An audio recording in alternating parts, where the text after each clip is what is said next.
There have been articles recently and some discussion that pro bono participation in hours are on the decline.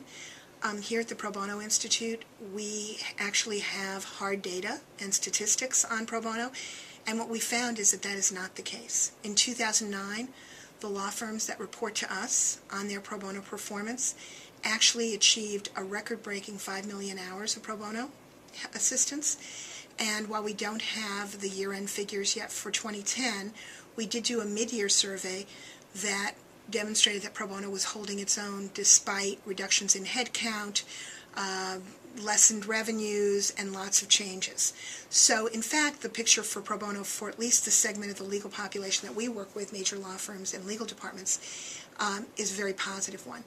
I think the reason for the sense that people have, which isn't frankly supported by the facts that pro bono is declining, is due to something related but different, and that is that the gap between the need for legal assistance by low-income people and other disadvantaged people and the resources available to them is growing. That's not because of a decline in pro bono. It's because of an increase in the number of low-income people. We have the highest number of people living in poverty in the U.S. than ever. It's the increase and the range of pro bono assistance that people need. We have literally hundreds of thousands of people who need help with foreclosures who didn't need that help 5 years ago.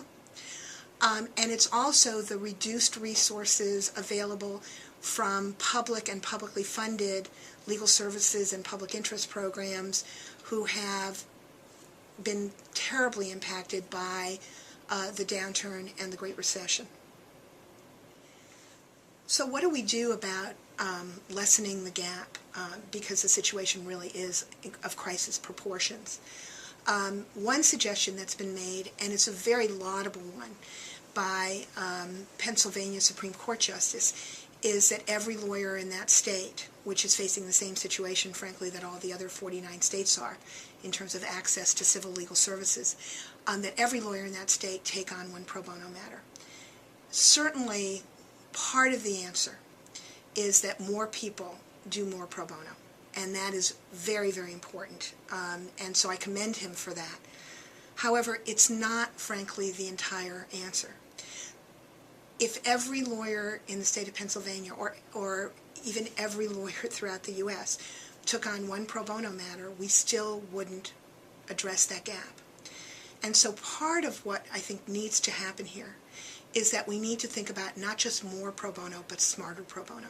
Pro bono that is more focused, pro bono that addresses the underlying issues and problems so that the need actually it diminishes or goes away, rather than simply coming up over and over again, you know, as a common problem that people are enduring, but we're not solving the source of the problem. We're treating the symptom. We're not curing the patient, if you think about it in medical terms. So some of what we need to think about is how to do pro bono more efficiently and in a more streamlined way so that people can really do more pro bono work. Some of it is looking at pro bono that really does try to address the underlying causes of the problem. If the law is unfair, or if you have a system that is disadvantaging low-income people, or if you have a law that simply forces people to go into court to get resolution when, frankly, that isn't the ideal option for them. They could preserve and protect their rights in a much simpler, less time-intensive way. And that's really a very important part of this picture. We can't be doing simply more of the same. We really have to rethink and reimagine what pro bono is about. And our upcoming conference, our annual seminar and forum on pro bono, will focus on just that. It will focus on practices that law firms, legal departments, public interest organizations, and the courts can take to do pro bono differently and to ensure access to justice for far more people in our country.